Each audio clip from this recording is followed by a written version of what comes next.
जय हिंद सभी प्यारे विद्यार्थियों को, मैं संजीव सिंह आप सबका स्वागत है समसामयिक घटना चक्र पर। तो अब हम लोग आज का जो टॉपिक है नंबर सिस्टम का आखिरी टॉपिक है। इसके आगे हम लोग आज इस टॉपिक को पढ़ के कंप्लीट कर देंगे, फिर हम लोग बढ़ेंगे आगे नए टॉपिक के लिए और टॉपिक का नाम रहेगा सरलीकरण सिंप्लीफिकेशन। ठीक है, तो आप लोगों को डेली मैं बताता हूँ इस बुक के बारे में। इस बुक की खासियत क्या है? इस बुक की खासियत इतनी ज़्यादा है कि मैं आपको केवल अगर चाहिए कि क्लास में बता दूं तो ये पॉसिबल नहीं है, बाकी मैं बता चुका हूं। आप इसकी खासियत जो है लेने के बाद ही जब पढ़ेंगे तब समझ पाएंगे और जान पाएंगे। ठीक है, तो इस किताब को लेना बिल्कुल भी आप लोग ना भूलें, बहुत इंपॉर्टेंट है आपके लिए।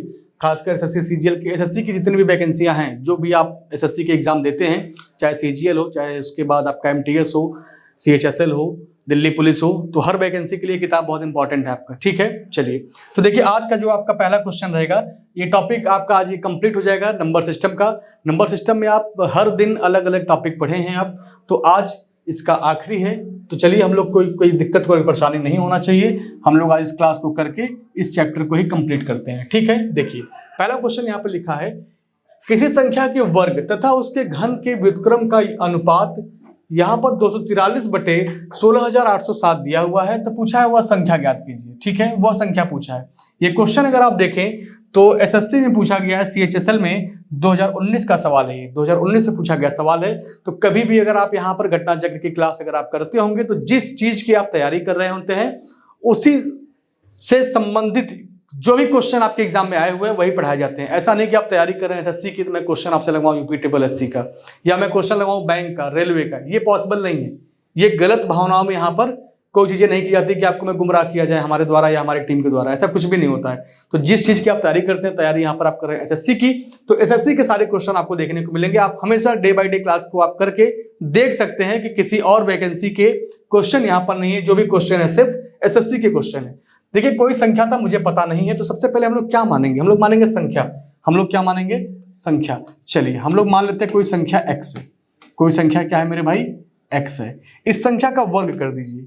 इस संख्या का क्या कर दीजिए? वर्ग कर दीजिए। तो ये हो जाएगा x²। अगर इसका हमको घन करना हो, क्यूब करना हो, तो ये क्या हो जाएगा? x³ हो जाएगा। ये बात आप सभी लोग को पता होगा अच्छी तरह से, कोई दिक्कत नहीं होना चाहिए। लिखा किसी संख्या के वर्ग, लिख दीजिए किसी संख्या के वर्ग और उसके घन के व्युत्क्रम का अनुपात। तो चलिए ये वर्ग कर दिए हैं, अब इसके घन का व्युत्क्रम कर दीजिए। ठीक है, का अनुपात जो है आपका वो कितना दिया है? 243। 243/16,807। 16,807। एकदम आराम आराम से समझिएगा, हर एक क्वेश्चन आखिरी क्वेश्चन तक आपको समझ में आएगा, बस ईमानदारी से आप बने रहिएगा। अब इसको अगर आप सॉल्व करेंगे तो ये कहाँ जाएगा? ऊपर जाएगा। तो ये हो जाएगा x⁵। ये क्या हो जाएगा मेरे भाई? x⁵ हो जाएगा। अब इसको देखिए, ये लिखा है 243 और यहाँ पे लिखा है कितना आपका? 16,807। तो इसको अगर आप सॉल्व करेंगे तो कितना आएगा बताइए? अगर आप इसको सॉल्व करेंगे तो 3 के पावर अगर 5 लिखेंगे तो 3 के पावर 5 करेंगे तो आएगा 243। ठीक है, बड़े आराम से आ जाएगा आपका 243। तो लिख सकते हैं आप 3/7। यहाँ पे आएगा 7। 3/7 की पावर क्या हो जाएगा? ये 5 हो जाएगा। अब यहाँ पर जो पावर लिखा था 5, यहाँ पर 5, यहाँ के 5 से कैंसिल हो जाएगा। x बराबर क्या आएगा मेरे भाई? आपका x बराबर आएगा 3/7। x बराबर क्या आएगा? 3/7 आपके सवाल का आंसर हो जाएगा। ठीक है, कहां पर दिया है ऑप्शन आपका? पहला ऑप्शन आपको, सॉरी ऑप्शन आपका सी सही हो जाएगा।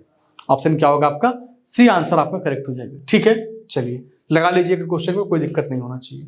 अगला क्वेश्चन देखिए 22 नंबर का, आज का सेकंड क्वेश्चन है। 20 के आगे से हम लोग क्लास को कर रहे हैं, 21, 22, 23, 24 करते हुए आगे बढ़ेंगे आज हम लोग। ठीक है, चलिए ये क्वेश्चन देखिए सीपीयू में पूछा गया है। ये क्वेश्चन आपका सीपीयू में पूछा गया है, 2016 का क्वेश्चन, पुराना क्वेश्चन है। आइए देखते हैं। लिखा है कि एक परिमेय संख्या और उसके पारस्परिक, पारस्परिक का मतलब होता है रेसिप्रोकल, और रेसिप्रोकल का मतलब होता है व्युत्क्रम। रेसिप्रोकल का मतलब क्या होता है मेरे भाई? व्युत्क्रम होता है। का योग जो है वो 61/30 है। तो वह संख्या ज्ञात कीजिए।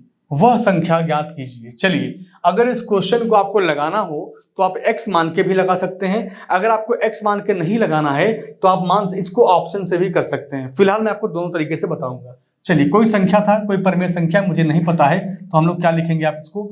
चलिए कोई परिमेय संख्या और उसके पारस्परिक मतलब होता है रेसिप्रोकल। रेसिप्रोकल का मतलब होता है मेरे भाई व्युत्क्रम। जैसे आप कोई चीज अगर लिखा है x, कोई चीज अगर क्या लिखा है? x लिखा है, तो x का व्युत्क्रम करेंगे तो क्या आएगा? 1/x आएगा।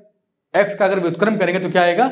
1/x आएगा। जैसे कहीं पे लिखा है x/y, कहीं पर लिखा है x/y, और इसका कहा जाए कि रेसिप्रोकल करिए, तो ये क्या हो जाएगा? ये हो जाएगा y अपान एक्स। ठीक है, कहीं पर लिखा है 1/5, इसका रेसिप्रोकल करिए तो क्या आएगा 5/1, क्या आएगा 5/1। ठीक है, मतलब 5 हो जाएगा ये। तो ये बात समझ गए आप लोग। मैं अगर कोई संख्या मान लूँ, कोई संख्या x है, कोई संख्या क्या है आपका, कोई संख्या है आपका x। ठीक है, चलिए अब इसका उल्टा करेंगे, उसका व्युत्क्रम करेंगे तो क्या आएगा, इसका व्युत्क्रम कर लीजिए। अगर व्युत्क्रम करेंगे तो आएगा 1/x। ठीक है, इनका योग तो x + 1/x is equal to किसके बराबर आएगा, ये 61/30 के बराबर आएगा। किसके बराबर आएगा, 61/30 के बराबर आएगा। चलिए अब यहां पर आप देखिए क्वेश्चन, इस क्वेश्चन को अगर आप लगाना है तो आप यहां से बनाएंगे क्वाड्रेटिक इक्वेशन, द्विघात समीकरण बनेगा और क्वेश्चन काफी लेंदी हो जाएगा। क्वेश्चन क्या हो जाएगा, काफी लेंदी हो जाएगा। तो आपको लगाना है इस क्वेश्चन को ऑप्शन से। बाकी आप लगा सकते हैं, यहां से लगाएंगे तो आंसर आपको मिलेगा, लेकिन यहां पर बन जाएगा क्वाड्रेटिक इक्वेशन, द्विघात समीकरण बन जाएगा। और द्विघात समीकरण अगर बन गया फिर वहां पर क्वेश्चन का आंसर देना थोड़ा सा आपके लिए टफ हो जाता है, मुश्किल हो जाता है, क्योंकि कैलकुलेशन बढ़ जाता है और आपको हमेशा बचना है कैलकुलेशन से। ठीक है, चलिए इस फॉर्मेट से चलिएगा, आप क्वेश्चन को लगा लेंगे, कोई दिक्कत नहीं। लेकिन मैं आपको बता रहा हूं दूसरा तरीका। अगर दूसरा तरीका आप लोग देखना चाहें, आइए पहला ऑप्शन चेक करते हैं हम लोग। पहला ऑप्शन लेके चलते हैं। एक संख्या 5 है, एक संख्या नीचे है 5/6, 6/5।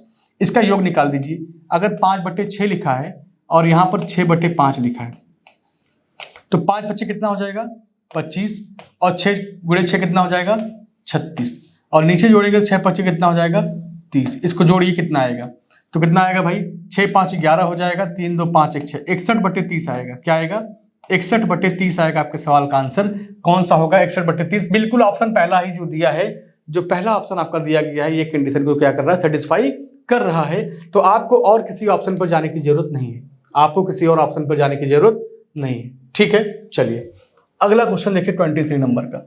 ये क्वेश्चन पढ़िए मन लगा के।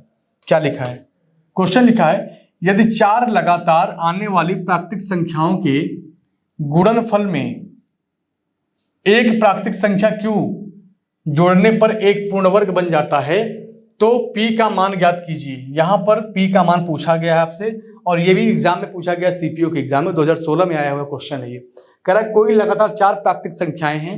चलिए मान लेते हैं, अगर पहली संख्या 1 ले लिया जाए, दूसरी संख्या 2 ले लिया जाए, तीसरी मेरे भाई 3 ले लिया जाए और चौथी 4 ले लिया जाए। कह रहा है एक और संख्या है p, जब इसको जोड़ते हैं तो पूर्ण वर्ग बन जाता है। तो पहले इसको गुणा करके देखिए कितना आया है। इसका अगर गुणा करेंगे तो 2 × 1 2 होगा, 2 3 6, 6 चौक 24। इसका गुणा करने पर क्या आया मेरे भाई 24 आया है। 24 में हम क्या जोड़ दें, या आप ऐसे लिख सकते हैं कि 24 में अगर हम p जोड़ देते हैं तो यहाँ पर क्या आता है, एक पूर्ण वर्ग आ जाता है। तो p का मान बताइए। आपको पता है कि 24 के बाद अगर आगे बढ़ेंगे आप तो एक संख्या है 25 और 25 अपने आप में क्या है, एक कंप्लीट स्क्वायर है। तो आप लिख सकते हैं कि अगर हम p का मान 1 रख दें, अगर हम p का मान क्या रख दें 1 रख दें तो ये कंप्लीट स्क्वायर बन जाएगा, जो कि हमारे क्वेश्चन का डिमांड अगर देखा जाए तो p की वैल्यू क्या आएगा 1 आएगा। भाई 4 लगातार संख्याएं थी, प्राकृतिक संख्याएं थी, उनका गुणनफल हम निकाले पहले, तो गुणनफल आया है 24। ठीक है, गुणनफल क्या आया है 24 आया है। कह रहा उसमें आप p जोड़ दीजिए तो वो एक स्क्वायर बन जाता है। वो क्या होता है, एक परफेक्ट स्क्वायर बन जाता है। तो आपने जोड़ दिया p। आपको पता है कि 24 के बाद जो अगली संख्या आती है 25, वो क्या है, एक स्क्वायर है। 25 के बाद अगर अगली संख्या स्क्वायर की बात करें तो 25 के बाद आएगा आपका 36, 36 के बाद आएगा 49, ऐसे आगे आगे स्क्वायर आता रहेगा आपका। तो 24 के बाद 25 होता है स्क्वायर, तो 24 में हम 1 अगर जोड़ देंगे तो बन जाएगा 25 और आपका जो p का मान होगा वो हो जाएगा 1। ठीक है, चलिए अगला क्वेश्चन देखिए 24 नंबर का। यहाँ पे लिखा मान लीजिए x बराबर दिया है 224, y बराबर दिया है 322 और यदि 23x और ay ये आपस में मल्टीप्लाई है का उच्चतम उभयनिष्ठ गुणनखंड x और y से विभाजित है तो a का संभावित मान ज्ञात कीजिए। a का संभावित मान ज्ञात कीजिए। ये भी क्वेश्चन आपका सीपीयू का है। ये क्वेश्चन भी आपका सीपीयू एसआई का है, 2022 में पूछा गया सवाल है। 2022 में पूछा गया सवाल है। तो बताइएगा हमको, आप यहाँ पे लिख सकते हैं कि जो लिखा है 23x, क्या लिखा है 23x बराबर a × y, क्या लिखा है a × y। तो पूछा क्या है आपसे कि x की वैल्यू अगर देखा जाए तो कितना है 224 है। तो लिख दीजिए 23 × 224, 23 × 224 और यहाँ पर देखा जाए तो a का मान आपसे पूछा ही गया है, a लिख दीजिए यहाँ पर। और y का मान अगर देखें तो 322 है। कितना है 322 है, तो 322 लिख लीजिए यहाँ पर। ठीक है, 322 हो जाएगा। अब इसको काट दीजिए, जो वैल्यू कटने के बाद आएगा वही आपके सवाल का आंसर होगा। आइए काटना पीटना हम लोगों का काम है, कैलकुलेशन करना, कैलकुलेशन करते हैं। चलिए किससे काटा जाए भाई, ये देखिए अगर आप इसको काटें 2 से काटें, चलिए 2 से काटते हैं। 2 से काटेंगे तो 1 आएगा, 1 आएगा, 2 आएगा। यहाँ पर 2 से काटिए, 2 से काटेंगे 1 आएगा, 2 छंग 12 हो जाएगा और 2 1 कम 2 आएगा। ठीक है, चलिए अब देखिए आगे 3 सत्ते 21, 2 सत्ते 14। अब ये देखिए किससे कटे, 6 2 8 हो गया और यहाँ पर आएगा ये 6 2 8, वो 2 से नहीं कटना है, ये 2 से कटेगा आपका, ये 2 से कटेगा, 3 से 2 1 3, 2 2 4, ये 3 से नहीं कटेगा और ये भी आपका क्या 3 से नहीं कटेगा। तो एक काम करिएगा, इसके लिए 322 है, यहाँ पर 224 था, 23 से काटिए इसको। अगर 23 से काटना चाहें तो कटेगा क्या, ये 23 से काट के चेक करते हैं। अगर 23 से काटा जाए तो कै बार में कटेगा, 7 बार में कटेगा। 23 से काटेंगे तो क्या 7 बार में कटेगा, बिल्कुल 7 तरीके 21 हो जाएगा, क्या बचेगा 2 और 7 दूनी 14, 2 16, हाँ 7 बार में कट जाएगा ये। 7 से काटिए इसको, 7 1 कम 7 हो जाएगा, क्या बचेगा 7, 7 छंग 42। यहाँ पर एक जो वैल्यू आएगा, एक ही वैल्यू काट पीट करके आएगा, 16 आएगा, 16 आएगा। पूरा आराम से काटिएगा, बारीकी से काटिएगा, जल्दीबाजी ना करिएगा, क्योंकि कैलकुलेशन करने में ही जो समय लगता है, अगर कैलकुलेशन करने में जल्दीबाजी कर दिए आप तो कोई भी नंबर अगर आप सोच नहीं पाए तो गलत हो जाएगा। देखिए 2 से काटने पर 112 आया है और इसको 2 से काटे तो 161 आया है। अब ये चूंकि इवन नंबर है तो 2 से कटेगा, ये ऑड नंबर है तो 3 से कटेगा, मतलब कोई एक कॉमन संख्या नहीं है जो इन दोनों को आपस में काट सके। तो हमने 23 से काटा, 23 से इसको काटा 1 बार में और 23 से इसको काटा 7 बार में। 7 चूंकि ये भी विषम है, 7 से काटे इसको 16 बार में। तो ए का मान पूछा था, ए का मान कितना आ गया आपका 16 आ गया, 16 आ गया। ठीक है, चलिए अगला क्वेश्चन देखिए, 25 नंबर का लिखा है, यदि 120 मीटर कपड़े का मूल्य जो है वो 9600 है, तो उस कपड़े के 197 मीटर कपड़े का कीमत क्या होगा, कपड़े का मूल्य क्या होगा। मतलब 120 मीटर कोई कपड़ा था, कोई भी कपड़ा रहा होगा, उसकी जो कीमत है 9600 रुपया है। ठीक है, तो कह रहा है कि उस कपड़े के 197 मीटर का मूल्य क्या होगा। तो आप देख लीजिए क्वेश्चन को, ये भी क्वेश्चन आपका कब पूछा गया, 2023 का सवाल, मतलब पिछली बार आपके एग्जाम में ये क्वेश्चन आया हुआ है सीजीएल में। तो आप अगर इस क्वेश्चन को देखें तो क्वेश्चन को देखकर आप गेस कर सकते हैं कि 2024 में जो एग्जाम होना है उस एग्जाम का लेवल क्या रहेगा। ठीक है, अगर मैं आपको क्वेश्चन कराऊं 2005 का तो उसका कोई मतलब निकलेगा नहीं, क्योंकि क्वेश्चन बहुत पुराना हो गया है। मैं चाहता हूं कि जो भी क्वेश्चन आप लगाएं वो हाल फिलहाल 2 साल 3 साल पहले के रहे हो, जिससे कि आपको क्वेश्चन को पढ़ने पर उसका आपको फायदा मिल सके, उसका आपको लाभ मिल सके। आप यहाँ पे क्वेश्चन कैसे सॉल्व करेंगे, आप बताएंगे कि 120 मीटर जब कपड़ा था, 120 मीटर कपड़े की जो कीमत थी वो मेरे भाई कितना है, 9600 है, 9600 है। पूछा है आपसे कि तब बताइए 147 मीटर कपड़े का मूल्य क्या होगा। तो आप लिख सकते हैं कि 1 मीटर कपड़े का कीमत क्या होगा, 1 मीटर कपड़े का कीमत होगा 9600 बटे कितना 120। ठीक है, लेकिन बताना है आपको 147 मीटर का, तो लिख दीजिए आप 147 मीटर कपड़े का कीमत बराबर 9600 बटे 120 गुणे कितना हो जाएगा 147। इसी को सॉल्व कर दीजिए, इसी को क्या कर दीजिए, सॉल्व कर दीजिए। चलिए काटिए, 0 से काटेंगे 0 कट जाएगा, 12 से काटेंगे 12 8 96 आएगा, कितना आएगा 12 8 96, 0 यहाँ लगा दीजिए, 80 हो गया मान लीजिए। ठीक है, 8 से गुणा करिए इसमें, 8 सत्ते कितना हो जाएगा 56 आएगा, 8 सत्ते 56। तो देखिए 2 ऑप्शन तो कट गया, एक ये कट गया और एक ये कट गया। 2 ऑप्शन हो सकते हैं, या तो ए या तो बी। ठीक है, 8 सत्ते 56 हो जाएगा, क्या बचेगा 5 आपका, 8 चौक 32, 32 और 5 कितना हो जाएगा 36, सॉरी 8 चौक 32 और 32 और 5 कितना हो जाएगा 32 5 37, 7 आएगा, 7 6 कहाँ दिया है, बस ऑप्शन आपका बी। पूरा गुणा मत करिएगा, पूरा गुणा करेंगे तो आपका समय लगेगा, जो भी 10 सेकंड का 15 सेकंड का टाइम लगे, तो आपको समय बचाना है।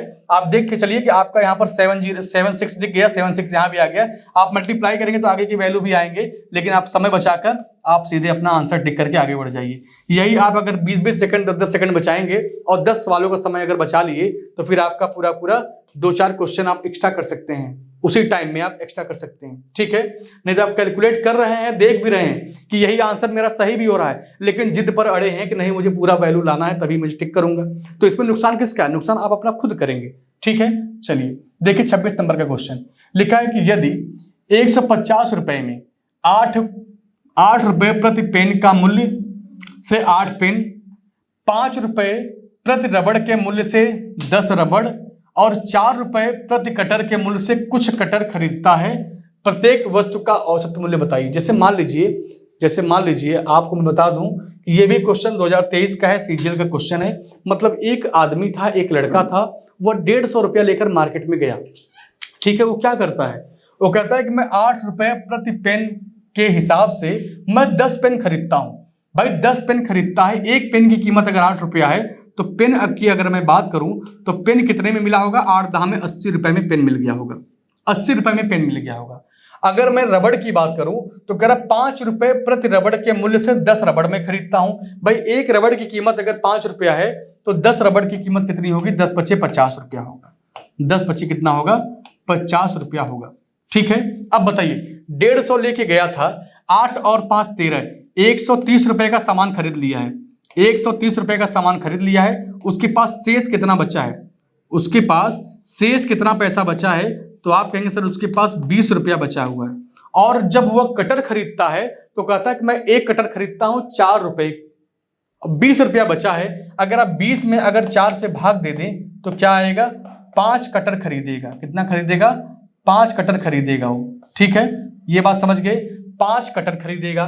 पूछा प्रत्येक वस्तु का औसत मूल्य बताइए हमको आप लोग एक बात, अगर वह 150 रुपया लेकर जाता है और सामान कितना खरीदता है, 10 ठो पेन खरीदता है, 10 ठो क्या करता है, रबड़ खरीदता है, और 5 ठो कटर खरीदता है, तो कितना हो गया टोटल आपका 25 हो गया। तो 150 में अगर आप 25 से भाग दे दें तो कितना आएगा आपका, काट पीट कर आएगा 6। क्या आएगा आपका आंसर, 6 आएगा। आई बात समझ में, कोई दिक्कत तो नहीं किसी को, देख लीजिएगा। मैं फिर से बता दे रहा हूं, ध्यान समझिएगा, क्योंकि ये क्वेश्चन सीजीएल में आया हुआ है, तो आप अपेक्षा कर सकते हैं कि ऐसा क्वेश्चन फिर आपके एग्जाम में देखने को मिल सकता है, कोई दिक्कत नहीं है। 8 रुपए के हिसाब से पेन खरीदता है, वह 10 पेन खरीदा है तो 10 अट्ठे कितना हो जाएगा, 80 रुपए का पेन खरीद लिया। कह रहा है 5 रुपए के हिसाब से मैं रबड़ खरीदता हूं और 10 रबड़ खरीदता हूं। एक रबड़ खरीदा 5 रुपए का, 10 रबड़ खरीदेगा 10 पचे 50 रुपए का। 150 रुपया लेके गया था, 80 और 50 130 रुपया वह खर्च कर चुका है। कितना बचा उसके पास, शेष बचा उसके पास 20 रुपया। अब जब कटर की बारी आती है तो वह कहता है कि मैं एक कटर खरीदता हूं 5 रुपए का और मेरे पास 20 रुपया है, और अगर मैं एक कटर खरीदता है 4 रुपए का, मेरे पास 20 रुपया है, 4 के हिसाब से अगर मैं खरीदूंगा तो मैं 5 कटर खरीद पाऊंगा। कटर की संख्या कितनी होगी, 5 कटर खरीद पाऊंगा। यहां पर देखिए 150 रुपया टोटल था, 5 पेन खरीदा, 5 रबड़ खरीदा, 5 कटर खरीद लिया। ठीक है, अब इन सबको जोड़ेंगे तो 25 वस्तु खरीदा है, 150 रुपए में सॉल्व करेंगे तो क्या आएगा, 6 रुपया आएगा प्रत्येक वस्तु का औसत मूल्य। ठीक है, 6 रुपया आएगा प्रत्येक वस्तु का औसत मूल्य। आई बात समझ में। चलिए अगला क्वेश्चन देखिए, 27 नंबर का। ये क्वेश्चन क्या कह रहा है, लिखा 3 कप और 5 प्लेट का कीमत 1080 रुपया है, 2 कप और 4 प्लेट की कीमत 840 रुपया है, तो 1 कप का मूल्य और 1 प्लेट का मूल्य का अनुपात बताना है। क्या बताना है मेरे भाई, आपको अनुपात बताना है। चलिए अगर मैं मान लूं कि कप की कीमत कितनी है, मैं मान लूं 1 कप की कीमत कितनी है, x रुपया है, और 1 प्लेट की कीमत कितनी है,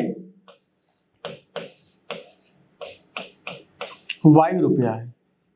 ठीक है, क्या है, y रुपया है। आई बात समझ में।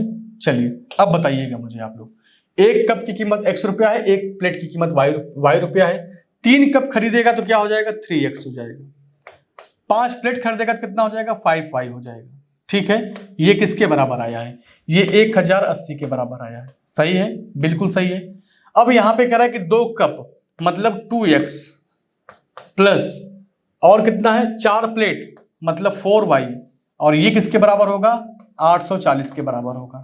इसको सॉल्व कर दीजिए, इस पूरे वैल्यू को सॉल्व कर दीजिए, आपका सवाल का आंसर आ जाएगा। चलिए बताइएगा, हमको क्या निकालना है, x निकालने। चलिए तो x निकालने के लिए आपको क्या करना पड़ेगा, 3 से गुणा यहाँ कर दीजिए, 2 से गुणा यहाँ कर दीजिए। अगर आप 2 से गुणा यहाँ करेंगे तो कितना हो जाएगा, 3 दूनी 6, ये हो जाएगा 6x, और यहाँ पे कितना आएगा, 5 दूनी 10y। ठीक है, और यहाँ पे कितना आएगा, 1160 आएगा। कितना आएगा, 1160 आएगा। अगर 3 से गुणा यहाँ करेंगे तो ये हो जाएगा 6x, यहाँ पे कितना आएगा, 12y आएगा। ठीक है, और यहाँ पे कितना आएगा, 8 त्रिक 24, 2520 आएगा। कितना आएगा? 2520 आएगा। इसी को सॉल्व करना है आपको मेरे भाई। काट पीट के बताइए क्या आएगा। ये वैल्यू तो कट जाएगा, इसको घटाएंगे तो क्या आएगा? -2x आएगा, सॉरी -2y आएगा। और इसको घटाएंगे तो क्या आएगा? देख लीजिए कितना आएगा मेरे भाई। 8 त्रिक 24, 11 दूना, अरे यहाँ पे 2000 आएगा भाई, 2000 आएगा। ठीक है, 2060 आएगा। चलिए अब बताइएगा, इसको घटाइए आप। घटाएंगे तो क्या आएगा? यहाँ पर 0 आएगा। अब 2 में से 6 घटेगा नहीं, 12 में 6 कम करेंगे तो क्या आएगा? 6 आएगा। यहाँ क्या हो गया? 4 में से कम करेंगे 3 आएगा, 360 आया है। और काटेंगे आप इसको तो क्या आएगा? y बराबर 180, y बराबर क्या आएगा? 180 आ गया है।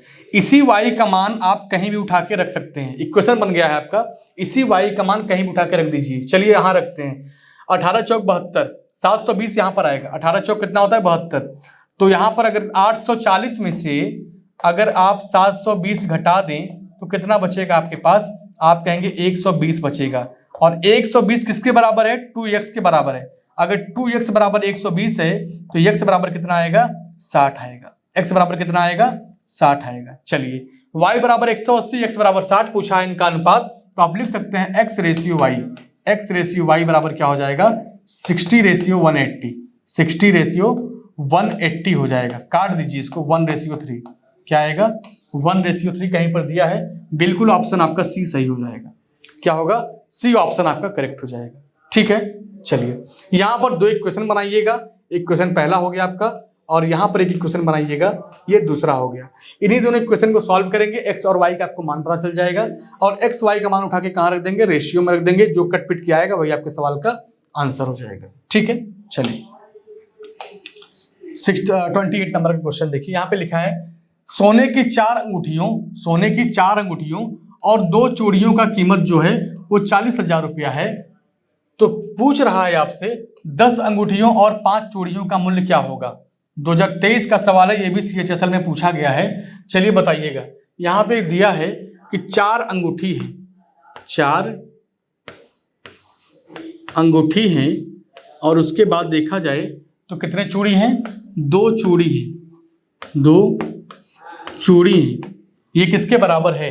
ये 40,000 के बराबर है। किसके बराबर है? 40,000 के बराबर है। कह रहा है कि 10 अंगूठी, क्या पूछा है आपसे? 10 अंगूठी और 5 चूड़ी की कीमत क्या होगी, ये आपसे पूछ रहा है। यही आपसे पूछ रहा है। बताइए इसमें कितना गुना करने पर ये आ सकता है? तो आप कहेंगे 2.5। अगर इसमें हम 2.5 से गुणा कर दें तो ये वैल्यू आपको मिल जाएगा, कंप्लीट मिल जाएगा, कोई दिक्कत नहीं है।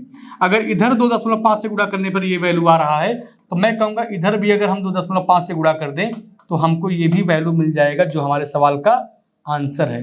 ठीक है, अब बताइए गुणा करके क्या आएगा। अगर 2.5 से गुणा करेंगे तो आएगा आपका कितना? ये आएगा 1 लाख रुपया। कितना आएगा? 1 लाख रुपया। ठीक है, गुणा कर लीजिएगा, आपका सवाल का आंसर आएगा 1 लाख रुपया। ऑप्शन आपका ए सही हो जाएगा। ऑप्शन क्या होगा आपका? ए सही हो जाएगा। आई बात समझ में? चलिए भाई 2.5 गुना इधर बढ़ेगा तो 2.5 गुना आपका इधर भी बढ़ेगा, कोई दिक्कत नहीं है। अब 40,000 में अगर आप 2.5 से गुणा करेंगे तो क्या आएगा आपका? 1,000 आएगा। ठीक है, चलिए लगा लीजिएगा सवाल। 29 नंबर का क्वेश्चन पढ़िए, क्या लिखा है? 29 नंबर का क्वेश्चन पढ़िए। लिखा है यदि टी की आय उसकी बचत का 8 गुना है। जो टी की आय है यह उसकी बचत का क्या है? 8 गुना है। तो उसके व्यय उसके बचत का कितना गुना होगा? ये भी 2023 का सवाल है, जल्दी पूछा गया सवाल है ये। पिछले साल अभी एग्जाम में आया था MTS के। तो ये MTS भी एक अच्छी नौकरी है आपके लिए, बहुत रुतबे वाली तो नहीं है लेकिन एक सामान्य नौकरी है जो आप बेरोजगारी का जो धब्बा होता है वो हट सकता है आपका। एक व्यक्ति है टी जिसकी इनकम, जिसकी आय है उसकी बचत का 8 गुना है। अगर मान लीजिए उसकी बचत 1 रुपया है, उसकी बचत कितनी है? अगर 1 रुपया है, वह 1 रुपया बचाता है तो उसकी आय कितनी होगी? आप कहेंगे उसकी आय होगी 8 रुपया। उसकी आय कितनी होगी? 8 रुपया, क्योंकि 8 गुना कह रहा है। वो 8 रुपया कमाता है तब जाकर 1 रुपया बचाता है। अब सोचिए अगर 8 रुपया कमाकर 1 रुपया बचाता है तो उसका व्यय कितना होगा, उसका खर्च कितना होगा?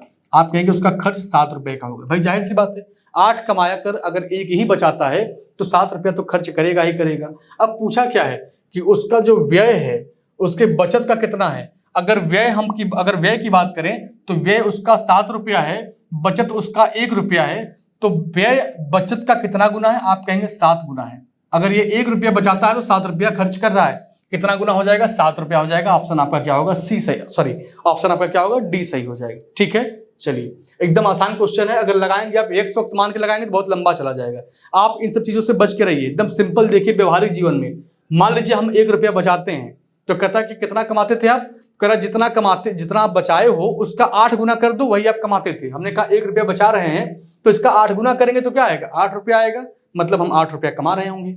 हम 8 रुपया कमा के अगर 1 रुपया बचा ले रहे हैं तो खर्च कितना कर डाले? तो खर्च कर डाले हम 7 रुपया, 7 रुपया हम खर्च कर डाले। तो फिर आपसे पूछ रहा है, तो बताइए जो आपका बचत है, जो बचत है वह व्यय का कितना गुना है? ठीक है, आप देखेंगे तो 7 गुना आएगा। ठीक है, 7 गुना आपके सवाल का आंसर आएगा। चलिए अगला क्वेश्चन देखिए 30 नंबर का। ये क्वेश्चन आपका एसएससी फेज 11 में पूछा गया है 2023 में। ठीक है, 2023 में पूछा गया है। लिखा है कि एक परीक्षा में एक छात्र प्रत्येक सही उत्तर के लिए 4 अंक प्राप्त करता है। मतलब एक छात्र अगर एक क्वेश्चन सही करता है तो उसको एग्जामिनर 4 नंबर क्या करता है? दे देता है। और प्रत्येक गलत प्रश्न के लिए 1 अंक उसका क्या होता है? हानि उठाता है। मतलब अगर एक प्रश्न गलत कर देता है तो 1 नंबर उसका क्या होता है? कट जाता है। ये बात समझ गए? इस क्वेश्चन को लगाने के कई तरीके हैं। आप एक्स मान के लगा सकते हैं, आप एलिगेशन से लगा सकते हैं, कई तरीके हैं। लेकिन आप यहाँ पर एलिगेशन नहीं पढ़ रहे हैं तो हम आपको सिंपल वे में बताएंगे जो आपके लिए एकदम अच्छा हो। ठीक है, चलिए। और उसके बाद कह रहा है कि छात्र ने 200 प्रश्नों के उत्तर दिए और 500 नंबर प्राप्त किया। 500 अंक उसने क्या किया है? प्राप्त किया है। तो उसके द्वारा प्रश्न सही किए गए प्रश्नों की संख्या बताइए। हम मान लेते हैं कि सही प्रश्नों की संख्या क्या होगी? x होगी। सही प्रश्नों की संख्या क्या रही होगी? x। तो गलत प्रश्नों की संख्या क्या रही होगी मेरे भाई? अगर गलत प्रश्नों की बात करें तो ये क्या हो जाएगा? 200 माइनस एक्स। क्या हो जाएगा? 200 माइनस एक्स। बताइए इसमें कोई दिक्कत? कोई दिक्कत नहीं है भाई। अगर 200 सवाल आपको लगाना है, आप अगर x प्रश्न सही कर रहे हैं तो 200 माइनस एक्स क्या करेंगे? आप गलत करेंगे। आइए देखिएगा, एक प्रश्न सही करने पर आपको 4 अंक मिलता है, तो x प्रश्न सही करने पर x गुणे 4 अंक मिलेगा। अब उसके बाद कह रहा है कि एक प्रश्न गलत करने पर आपके 1 अंक कट जा रहे हैं, तो 200 माइनस x प्रश्न सही करने गलत करने पर आपके कितने अंक कटेंगे? कुल काट पीट कर जो आपका रिजल्ट आया है वो 500 का है। इसी को सॉल्व कर दीजिए, बताइएगा। यहाँ पर ये 4x है, माइनस 200 हो गया, प्लस कितना हो गया आपका? x हो गया, बराबर किसके है? 500 के बराबर है। ठीक है, जोड़ दीजिए। 4 और 1 कितना हो जाएगा? 5। सॉरी, ये कितना हो जाएगा? 5x। 200 जब उधर जाएगा तो क्या आएगा आपका? 700 हो जाएगा। सही है, कितना आएगा आपका? 700 हो जाएगा। अब बताइएगा 5 से काटेंगे इसको तो कितना आएगा? 14। कितना आएगा? 14 5 70 होता है। तो x के बराबर क्या आएगा? 140। x के बराबर क्या आएगा? 140। ये सही प्रश्न है। अगर गलत की बात करेगा तो गलत कितने होंगे आपके? गलत होंगे आपके 60। ठीक है, गलत वाले कितने क्वेश्चन होंगे? 60 क्वेश्चन होंगे। अगर आप आंसर की जांच करना चाहते हैं, अगर उत्तर की जांच करना चाहते हैं तो कर सकते हैं। अगर हम 140 क्वेश्चन सही कर रहे हैं, अगर 140 क्वेश्चन हम सही कर रहे हैं और एक प्रश्न सही करने पर 4 अंक मिलता है, तो 14 चौका कितना होगा? 56। 560 होगा। हम 60 प्रश्न लगाए और 60 गलत हो गए तो 1 अंक कटेगा, तो कितना कटेगा आपका? 60 नंबर। भाई 560 नंबर पाकर हम 60 नंबर कटा दिए तो कितना अंतर आएगा इसका? 500 ही तो आएगा। और यही आपका जो सवाल था इस पूरे कंडीशन को सेटिस्फाई कर रहा है। आंसर आपका क्या होगा? बी। इसका जो आंसर आएगा 140 आएगा कि आप 200 में से 140 सवाल आपके सही हैं और आपके जो 60 सवाल हैं वो क्या हैं? आपके गलत हैं। एक तरीका इसका और है एलिगेशन से, लेकिन एलिगेशन एक चैप्टर ही है आपका। मिश्रण आपका एक चैप्टर ही है, उसको हम लोग लगाएंगे जब वो चैप्टर आएगा। लेकिन आइए, अगर आप नाम ले लिए हैं तो कुछ व्यवहारिक बातें उसकी आपको मैं समझा देता हूँ जिसको आप जानते रहिए। जैसे मान लीजिए आप किसान हैं, हम भी किसान हैं, और हमारे आपके घर में गेहूँ पैदा होता है, और गेहूँ मान लीजिए पुराना 2 साल पहले घर पे रखा हुआ है, तो वो पुराना गेहूँ क्या होता है? धीरे धीरे खराब होने लगता है। जब हम ग्राहक को बुलाते हैं कि आइए हमारे यहाँ ले जाइए गेहूँ को, मैं गेहूँ बेचना चाहता हूँ, भाई रखा रहेगा तो खराब हो जाएगा। और मान लीजिए कि इसमें गेहूँ की रेट मार्केट में कितनी? 25 रुपया। ऐसा हम लोग मान लेते हैं कि इस समय जो अच्छे प्रकार की गेहूँ है उसकी कीमत कितनी है? 25 रुपया किलो, अच्छा वाला जो गेहूँ है। ठीक है, जब ग्राहक हमारे घर आया, गेहूँ देखा हाथों पर लेकर, तो कहा गेहूँ तो आपका खराब हो रहा है, हम इसको 25 के भाव से नहीं ले पाएंगे। तो हमने सोचा कि भाई रहेगा तो घर पे खराबी हो जाएगा, लाओ कुछ रेट कम कर इसको हम बेच दें, कम करके बेच दें। हमने कहा एक काम करो, इसको तुम 15 रुपये हमको दे दो और तुम इसको ले जाओ। ये कैसा गेहूँ है 15 वाला? ये खराब गेहूँ है। ये क्या है? खराब गेहूँ है। अब इस खराब गेहूँ में अगर हम कुछ अच्छा गेहूँ मिला दें, अगर इस खराब गेहूँ में शुद्ध शुद्ध खराब ही ना बेचें, अगर मान लो 2 कुंटल खराब है, उसमें 1 कुंटल हम अच्छा गेहूँ मिला दें, तो अब जब उसको लोग देखेंगे तो कहेंगे हाँ गेहूँ सही है लेकिन कुछ खराब भी है। मतलब ऐसा कोई नहीं कहेगा आपसे कि नहीं गेहूँ एकदम अच्छा है या गेहूँ एकदम खराब है। वो दोनों जो कि मिल चुके हैं, तो जब कोई हाथ पे लेकर देखेगा तो कहेगा हाँ गेहूँ ठीक है लेकिन कुछ खराब भी है इसमें। तो इसको हम 25 के रेट से नहीं लेंगे, क्योंकि पूरा पूरा अच्छा शुद्ध अच्छा इसके अंदर नहीं है, और एकदम खराब भी नहीं है कि मैं इसको 15 के रेट से लूँ। तो कहेगा कि भाई इन दोनों के बीच का कोई एक रेट बताइए। तो हम लोग कहेंगे चलो 20 रुपया ले लो। यही होता है मिश्रण, यही होता है मिश्रण। मतलब मिश्रण जो होता है वह 2 चीज़ों को मिलाकर बनाया जाता है। हमने अच्छे प्रकार के गेहूं ले लिए और खराब प्रकार के गेहूं ले लिए, दोनों को मिला दिए, तो अब इसकी जो कीमत हो गई 20 रुपया मिश्रण वाले का कीमत हो गया। तो ये अलग एक चैप्टर है।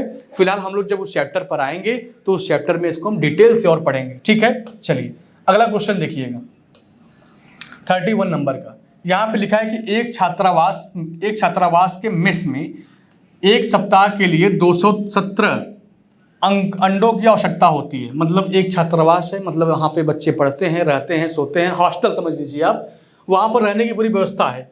और कह रहा है कि एक सप्ताह में 217 अंडा वो लोग यूज कर लेते हैं, खा लेते हैं। मुझको पता है कि एक सप्ताह में कितने दिन होते हैं। आप बोलेंगे 7 दिन होते हैं, तो हम लोग एक सप्ताह ना लिखकर क्या लिख सकते हैं? 7 दिन। मतलब उस हॉस्टल की, उस छात्रावास की अगर हम बात करें तो 7 दिन में 217 अंडे वो लोग खाते हैं। 217 अंडे वो लोग क्या करते हैं? खा लेते हैं, या उनको आवश्यकता पड़ती है। आवश्यकता पड़ने का मतलब है कि वो खाते पीते ही होंगे। तो एक दिन की अगर बात किया जाए, एक दिन की अगर हम बात करें कि एक दिन में कितना अंडा खाते होंगे, तो आप कहेंगे 7 तरीके कई 7 एक कम 7, एक दिन में 31 अंडा खाते हैं। अब क्वेश्चन आगे क्या कह रहा है? कह रहा है कि जुलाई, अगस्त और सितंबर महीने के लिए मेस के कुल कितने अंडों की आवश्यकता होगी? जुलाई, अगस्त और सितंबर महीना, तीनों महीनों को अगर मिला लिया जाए तो तीनों महीने में कुल कितने अंडे की आवश्यकता होगी, यही आपको बताना है। तो मैं आपको बता दूं कि महीना याद करने के लिए कि भाई जुलाई कितने का महीना होता है, अगस्त कितने का महीना होता है, सितंबर कितने का महीना होता है, तो लोग उंगलियों पे काउंट करते हैं कि जो ऊंचा ऊंचा रहता है उसको बोलते हैं कि 31 का है, और जो नीचे रहता है उसको क्या बोलते हैं? 30 का। लेकिन ये बातें बहुत पुरानी हो चुकी हैं, तो ये आपके ऊपर शोभा नहीं देता। मैं एक आपको श्लोक बता रहा हूँ, ध्यान से देखिएगा। मैं एक श्लोक लिख रहा हूँ, जून नवंबर जानिए, जून नवंबर जानिए, क्योंकि यहाँ जगह कम है, आइए हम लोग नीचे लिखते हैं भाई। यहाँ देखिए ध्यान से, जून नवंबर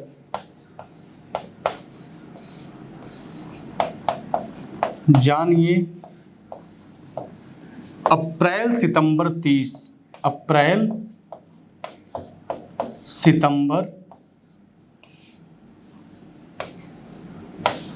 30, 28-29 की फरवरी,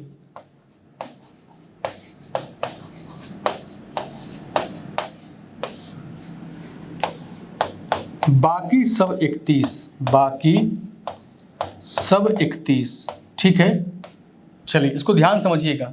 ये श्लोक कह रहा है आपसे कि जून नवंबर जानिए, अप्रैल सितंबर 30। अगर 30 के महीने की बात किया जाए तो एक जून का महीना होता है 30 का, एक नवंबर का होता है, एक अप्रैल का होता है और एक सितंबर का होता है। यही आपके 30 के होते हैं। कह रहा है 28-29 की फरवरी, जो फरवरी होता है यह 28 और 29 का होता है। क्योंकि देखिए जब साधारण वर्ष होते हैं तो वहाँ पर फरवरी आपका 28 का होता है, जब लीप वर्ष आ जाता है तो वहाँ पर फरवरी आपका 29 का होता है। तो साफ साफ बोला गया है कि 28-29 की फरवरी, बाकी सब 31, बाकी जितने भी महीने सब क्या हैं? 31 के हैं। तो अब इसमें अगर चेक करना हो तो बताइए जुलाई कितने का होता है? आप कहेंगे जुलाई आपका भाई 31 का होता है। मैं कलर चेंज कर लूँ नहीं तो फिर मिसमैच हो जाएगा। देखिए जुलाई कितनी की होगी आपकी? 31 की होगी। अगस्त कितनी की होगी मेरे भाई? ये भी 31 का होगा। और यहाँ पर सितंबर की बात किया है तो सितंबर कितने का होगा आपका?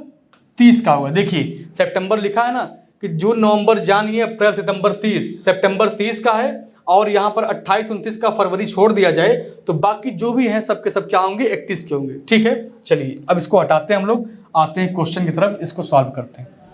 ठीक है, देखिएगा, देखिए यहाँ पे क्या लिखा था आपका 31। ठीक है, अब इनको टोटल जोड़ दीजिए। अगर यहाँ पर आप टोटल जोड़ना चाहें, जून की बात किया जाए, जुलाई हो गया, अच्छा जुलाई है ना, जुलाई अगस्त सितंबर है, क्या है आपका जुलाई है, अगस्त है और उसके बाद यहाँ पर सितंबर है। इनके अगर महीनों को जोड़ेंगे तो ये 31 का महीना है, ये भी आपका क्या है 31 का महीना है, और ये आपका क्या है मेरे भाई 30 का महीना है। इनके जोड़ेंगे तो कितना 30, 30, 60, 30, 90, और 90 और 2 कितना हो गया 92। ठीक है, 90 और 2 कितना हो गया 92। एक दिन का जो अंडे का खर्च है वह 31 रुपया है, तो 92 दिन के अंडे का खर्च कितना होगा? तो आप कहेंगे 92 में हम क्या कर दें 31 से गुणा कर दें, बस आपके सवाल का आंसर। 3 दूनी कितना हो जाएगा 6, 9 3 27 आएगा। ठीक है, इसी को जोड़ दीजिए। यहाँ पर 2, 9 और 6 15 हो गया, 7 और 1 8, 2852 कहीं दिया है क्या? देखिए 2852 देखिए ऑप्शन आपका सी करेक्ट हो जाएगा। ऑप्शन क्या होगा आपका? सी करेक्ट हो जाएगा। ठीक है, चलिए अगला क्वेश्चन देखिएगा। चलिए अगला क्वेश्चन देखिए 33 नंबर का। यहाँ पर क्या लिखा है? लिखा है एक कक्षा में 20% छात्र 10 वर्ष से कम आयु के हैं। एक कोई क्लासरूम है, एक कोई स्कूल है जिसमें 20% छात्र ऐसे हैं जो 10 साल से कम उनकी उम्र है। 10 वर्ष से अधिक आयु वाले छात्रों की संख्या, जो 10 वर्ष से अधिक आयु के छात्रों की संख्या है वह कह रहा 10 वर्ष की आयु वाले छात्रों की संख्या का 1/3 है। और यहाँ पर साफ साफ लिखा है कि 10 वर्ष के आयु वाले छात्रों की संख्या 24 है। एक बात बताइएगा, मैं आपको यहाँ पे साफ साफ पूरा लिख रहा हूँ, ध्यान से देखिए, जगह तो कम है लेकिन मैं लिख रहा हूँ, ध्यान से देखिएगा। अगर मैं कह दूँ 20 से कम, 20 वर्ष से कम, अगर 20 वर्ष से कम की बात किया जाए, अगर कुल संख्या आप मान लें कितनी है, कुल संख्या आप x मान लीजिए। कुल संख्या विद्यालय में कितनी है? x है।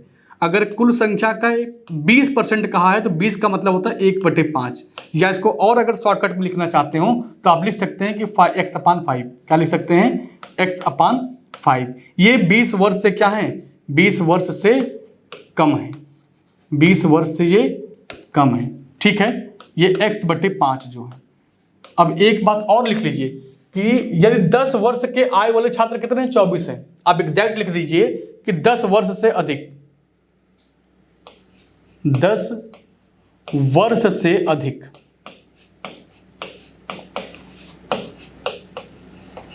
ये कितने लोग हैं? तो ये हैं आपके 24 लोग। अब यहां पर कह रहा है कि जो 10 वर्ष से अधिक, 10 वर्ष की आयु वाले, इनका उम्र एग्जैक्ट 10 वर्ष है, 10 वर्ष वाले 24 लोग हैं। और जो 10 वर्ष से ज्यादा के लोग हैं, 10 वर्ष से जो ज्यादा के लोग हैं, 10 वर्ष से अधिक,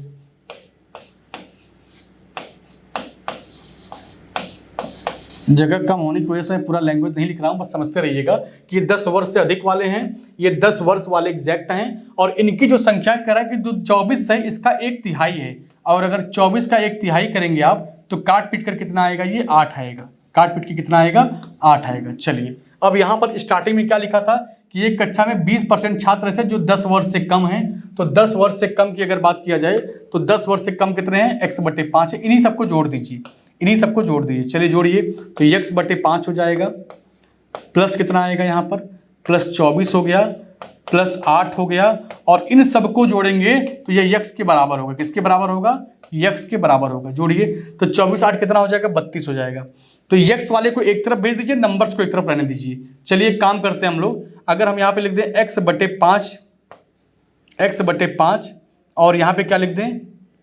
x में से इसको कम कर दिया जाए और ये बराबर 24 के हो जाए। इसी को सॉल्व कर दीजिए, घटाएंगे तो कितना आएगा? 5x। 5 में से 1 कम करेंगे 4x, तो 4x/5 बराबर किसके है? ये 24 के है। 4 से काटेंगे 6 बार में, 6×5 = 30, 6×5 = 30, x बराबर 30 दिया है क्या कहीं पर? देखिए भाई 30 कहीं पर दिया है। कुल छात्रों की संख्या 6×5 = 30, 8 चौक 32 हो गया। अच्छा सॉरी 32 रहना चाहिए, 24 लिखे हैं हम। ये क्या होगा? 32 होगा। ये क्या होगा? 32 होगा। अब काटिए इसको, 32 काटिए इसको, 32 को काटेंगे 4 से, 4 से काटेंगे 8 बार में, 8×5 = 40 आएगा। क्या आएगा? 40 आएगा आंसर। आंसर आपका होगा 40। ठीक है, आंसर होगा 40। एक बार फिर समझ लीजिएगा, कोई विद्यालय है उस विद्यालय में कह रहा है कि 20% छात्र ऐसे हैं जिनकी उम्र 10 वर्ष से कम है। अगर मैं उस विद्यालय में कुल छात्रों की संख्या अगर मैं यक्स मान लूं तो यक्स का अगर 20% निकालेंगे तो x/5 आएगा। क्या आएगा? x/5।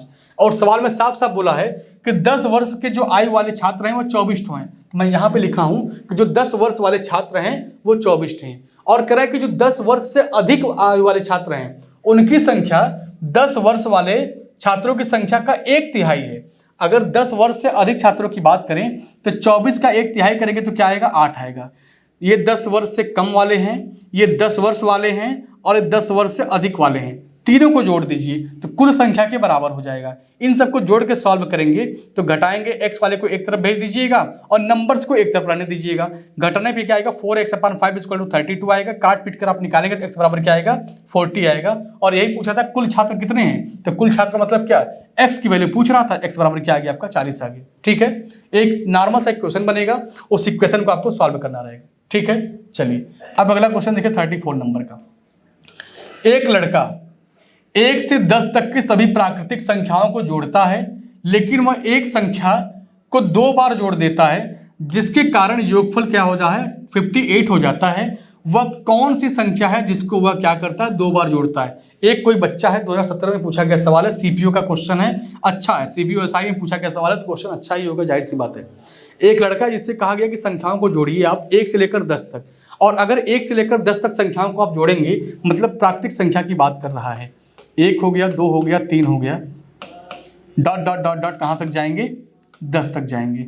और ये है क्या? ये है प्राकृतिक संख्याएं। इसका एक फार्मूला होता है n+1/2, n+1/2 होता है। और n का मान क्या होता है? जो सबसे बड़ी वैल्यू होता है वही n कहलाता है, वही क्या होता है? n कहलाता है। इसको जोड़िए, n का मान अगर 10 रख दें तो 10 × 10+1 कितना हो जाएगा? 11। ठीक है, और काटिए इसको, 2 से काटेंगे ये कट जाएगा 10, 5 बार में 11×5 = 55, 11×5 क्या होगा? 55 होगा। लेकिन इसको जोड़ने पर क्या आ रहा था? 58 कह रहा आ रहा है। इसको जब जोड़ते तो 58 आ जाता है, लेकिन जोड़ा जाए तो 55 ही आना चाहिए। वो कौन सी संख्या ज्यादा जोड़ दिया है? आप कहेंगे होना चाहिए था 55, हो रहा है 58। इसका अंतर निकाल लीजिए, अंतर क्या आएगा? इसका 3 आएगा। मतलब वो 3 एक ऐसी संख्या है जिसको 2 बार जोड़ चुका है। इस 55 में भी 3 आपका शामिल है और 3 को 2 बार जोड़ चुका है, इसलिए 58 हो चुका है ये। तो आपका जो सवाल का आंसर होगा ये क्या होगा? 53 होगा। आंसर आपका ए करेक्ट होगा। ठीक है, चलिए अब अगला क्वेश्चन देखिए यहाँ पर 35 नंबर का।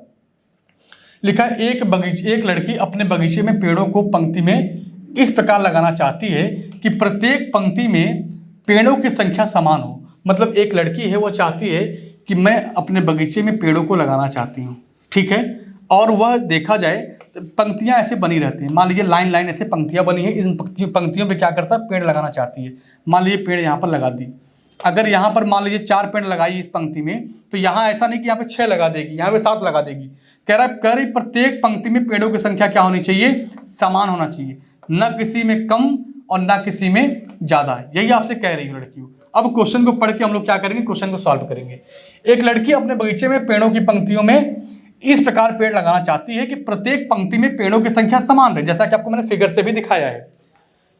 बगीचे में 10 पंक्तियां हैं और प्रत्येक पंक्ति में पेड़ों की संख्या 12 है। अब बताइएगा, अगर उस बगीचे में 10 पंक्ति है और प्रत्येक पंक्ति में अगर 12 पेड़ लगाएंगे तो 12 दहा में कितना हो जाएगा? 120 हो जाएगा।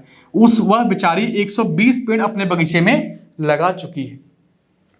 कह रही है यदि बगीचे में 5 और पंक्तियां बना दी जाती तो प्रत्येक पंक्ति में पेड़ों की संख्या कितनी होती? मतलब पेड़ आपके 120 ही रहेंगे। जो पेड़ हैं आपके, ये पेड़ कितने रहेंगे? ये पेड़ 120 ही रहेंगे। लेकिन वह चाहती है कि जो पंक्ति है वो 5 और बढ़ा दिए जाएं। अभी तक पंक्तियां कितने थे? अभी तक पंक्तियां 10 थी, अब करीब 5 पंक्तियां और बना देते हैं। तो पेड़ तो बेचारे उतने ही रहेंगे ना, पेड़ तो नहीं घट पड़ेंगे। आप पंक्ति को घटा दीजिए, बढ़ा दीजिए, अलग बात है, लेकिन पेड़ तो अब लग चुके हैं तो पेड़ उतने ही रहेंगे। अब पेड़ की संख्या, पंक्तियों की संख्या कितनी होगी? 15। पहले पंक्ति थे 10, अब 5 बढ़ गए तो 15 हो गए। अब इसको काटिए, 15 से काटेंगे कई बार में कटेगा? 8 बार में कटेगा। कई बार में कटेगा? 8 बार में कटेगा। ऑप्शन आपका क्या हो जाएगा? सी।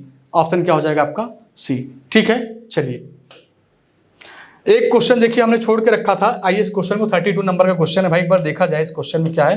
ये क्वेश्चन आपका कंप्लीट नहीं है, इसमें कुछ छूटा हुआ है, कोई डिजिट ऐसा है जो मिस कर रहा है। आइए एक बार नजर डालते हैं हम लोग फिर से क्या दिक्कत है। क्वेश्चन लेकिन बहुत अच्छा है भाई ये, अब मैं क्या बताऊं आप लोगों को। आइए एक बार पढ़ते हैं फिर से हम लोग इसको।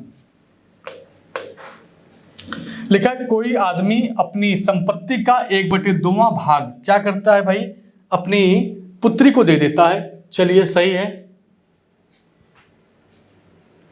गलती मुझको जानते हैं कहां समझ में आ रही है। 1/2वां नहीं होना चाहिए, 1/7वां होना चाहिए।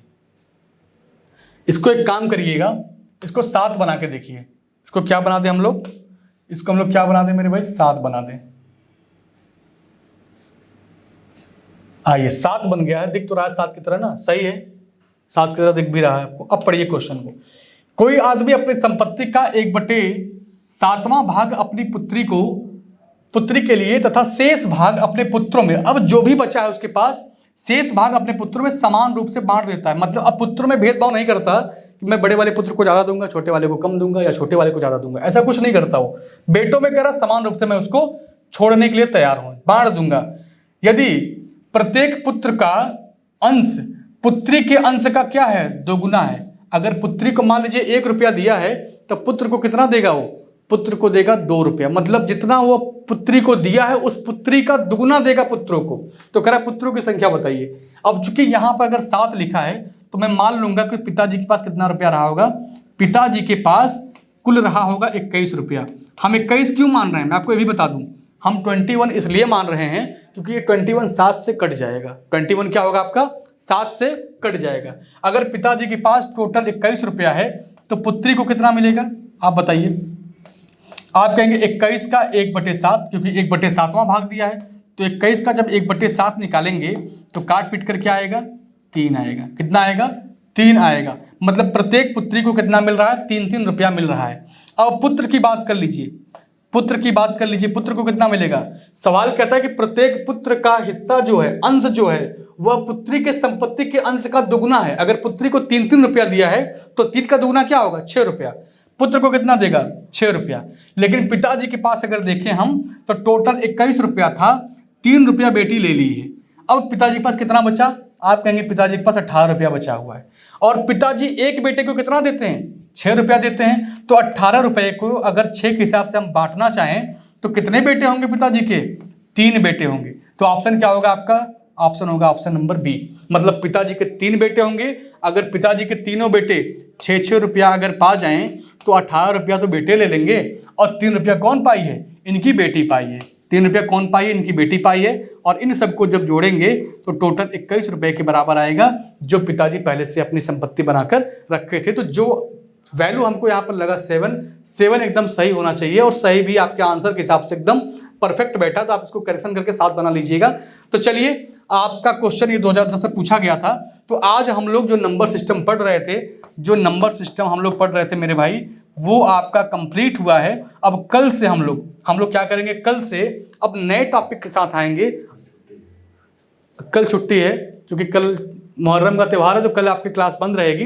परसों से हम लोग क्या करेंगे, फिर मिलेंगे, और आपका नया टॉपिक होगा सिंप्लीफिकेशन, सरलीकरण। और सरलीकरण एक अच्छा टॉपिक है क्योंकि ये कैलकुलेशन आप इसमें खूब सीखेंगे। एक रूल होता है बोर्ड मास का, एक रूल क्या होता है, बोर्ड मास का, और इसी रूल से आप मैथ के सारे कैलकुलेशन करेंगे। बी का मतलब क्या होता है मेरे भाई, ब्रैकेट होता है, जो हम लोग ब्रैकेट लगाते हैं। बी का मतलब ब्रैकेट होता है। ओ का मतलब होता है ऑफ, इसको हिंदी में बोलते हैं का, ठीक है। डी का मतलब होता है डिवाइड, डिवीजन। एम का मतलब मल्टीप्लिकेशन, ए का मतलब होता है एडिशन, और एस का मतलब क्या होता है, सब्ट्रैक्शन होता है, ठीक है, घटाना। तो बाकी अब इतना बेसिक बातें तो मैं बता दिया हूं। बाकी जब हम लोग कल अगली क्लास में, नेक्स्ट क्लास में मिलेंगे तो वहां पर इसकी चर्चा बहुत डिटेल में करेंगे, और खूब ढेर सारे क्वेश्चन भी लगाएंगे इसका हम लोग, ठीक है। तो आज के लिए बस इतना ही, धन्यवाद सभी को।